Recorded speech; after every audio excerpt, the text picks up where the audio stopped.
Bonjour à tous, alors je vous fais une vidéo tutoriel pour l'utilisation d'Excel avec les statistiques à deux variables. Donc j'ai repris un exercice que nous avions fait en classe, donc lors d'une évaluation. Donc on a une société qui va vendre des vélos électriques et donc on va étudier les ventes de vélos. Donc cette société elle avait une petite particularité puisque les vélos n'avaient pas besoin d'être rechargés. Donc le premier mois on vend 2 vélos, le deuxième mois 7, le troisième 20, le quatrième 54, le cinquième 130. Et donc première question, nous demandait d'ouvrir le logiciel Excel et reproduire le tableau ci-dessous. Donc chose que j'ai déjà faite, puisque ça normalement c'est OK pour tout le monde. Ensuite on nous demande de tracer le nuage de points. Donc pour tracer le nuage de points, je vous rappelle que vous sélectionnez l'ensemble de votre tableau. On va dans Insertion, on choisit le nuage de points, donc c'est le repère sur lequel on voit un ensemble de points, et on choisit le premier. Donc voilà le nuage de points qu'on obtient, et on n'oublie pas, donc je vais éclaircir un tout petit peu, qu'un graphique contient toujours un titre, mais aussi le titre des axes, donc que j'ai rajouté ici. Pour le titre des axes, sur l'axe des abscisses, c'est la grandeur X qui est représentée, donc c'est le mois. On n'invente rien, on fait vraiment en fonction de l'énoncé. Sur l'axe des ordonnées, donc n'oubliez pas que l'axe des ordonnées c'est Y, c'est le nombre de vélos vendus. Et le titre, n'oubliez pas que c'est toujours Y en fonction de X, donc le nombre de vélos vendus en fonction du mois. Voilà, donc là on a déjà le nuage de points correspondant à la situation. Et en effet, on vous demandait d'ajouter le titre sur chacun des axes et le titre du graphique. Question numéro 4, on nous demande de tracer la courbe de tendance la plus adaptée. Pour tracer la courbe de tendance, on va cliquer sur un point sensiblement au milieu. On voit que tous les points sont sélectionnés. Attention, il faut veiller à ce que tous les points soient sélectionnés. Ensuite, donc je vais faire un tout petit peu de place.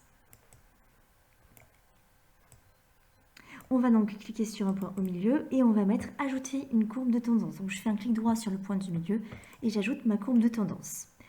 Là, ici, il va falloir choisir la courbe de tendance. Donc on avait vu qu'il y en avait plusieurs. Donc ce que vous faites, c'est que vous allez toutes les tester. Et n'oubliez pas que pour vous aider à choisir, il y a deux choses à regarder. Il faut que votre courbe ou votre droite passe par le plus de points possible et que le coefficient de corrélation, donc le R2, soit le plus proche de 1. Donc prenez le réflexe, on commence par afficher l'équation et afficher le coefficient R2, le coefficient de détermination. Et là, on va tester. Donc, je vois que linéaire, j'ai 0,82. On voit qu'on peut faire mieux. Exponentielle, donc là, je vois que j'ai un modèle qui est très bien ajusté. J'ai un R2 qui est vraiment très proche de 1. Donc normalement, c'est celle-ci, on va quand même toutes les vérifier. N'oubliez pas que exponentielle et polynôme, elles sont souvent proches.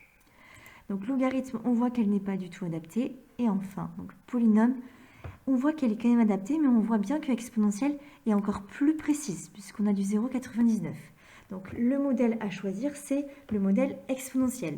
Je vous rappelle que puissance et moyenne mobile, nous ne les voyons pas. Donc ici, on a fait ce qui était demandé. Donc on revient sur nos questions. On nous demandait donc d'indiquer l'équation de la courbe. Donc j'ai recopié l'équation qui est ici. N'oubliez pas qu'une équation de courbe, ça commence toujours par y égale et vous avez du x qui intervient. Donc voilà, je l'ai recopié. La valeur de R2, donc la valeur de R2 est donnée directement d'après Excel. Question numéro 7, donc cette question qui demande un calcul préalable. On vous demande donc, en utilisant l'équation de la courbe, de calculer le nombre de vélos vendus lors du 9e mois.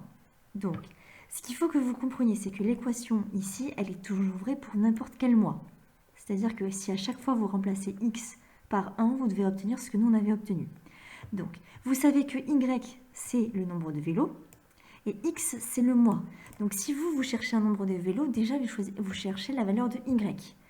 Et là, vous connaissez le mois. Le mois, c'est 9. Donc, tout simplement, vous allez remplacer la valeur de x par x. N'oubliez pas qu'entre le nombre et le x, il y a toujours à multiplier. C'est pour ça que vous le remplacez par ça. Donc, x 9.